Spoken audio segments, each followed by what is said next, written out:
രാജ്യത്തിന്റെ കടൽ സാഹസിക യാത്രയുടെ ചരിത്രം മാറ്റിയെഴുതിയാണ് നാവികസേന ലഫ്റ്റനന്റ് കമാൻഡർ അഭിലാഷ് ടോമി ജന്മനാട്ടിൽ തിരിച്ചെത്തിയത്.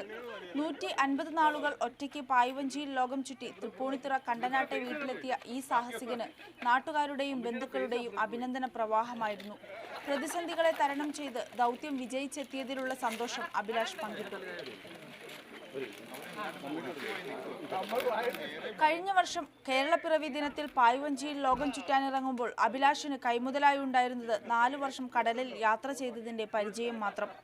കാറും കോളും നിറഞ്ഞ കടലിലൂടെ 4 ലക്ഷത്തോളം കിലോമീറ്റർ പിന്നിട്ട യാത്ര ഒട്ടും സുഖകരമായിരുന്നില്ല.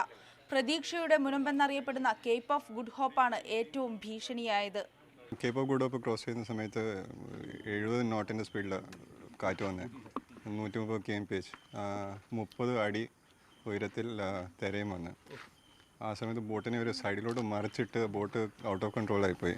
ആ ഇടയ്ക്കാണ് ഒരു സെയിൽ കയറിയത്. അന്ന് ഭയങ്കര ഒരു ഡിഫിക്കൽട്ടി ആയിരുന്നു. INS മാതേയി എന്ന പായ്ക്കപ്പലിൽ യാത്ര തിരിച്ച അഭിലാഷ് മുംബൈ തീരത്ത് ശനിയാഴ്ചയാണ് യാത്ര അവസാനിപ്പിച്ചത്.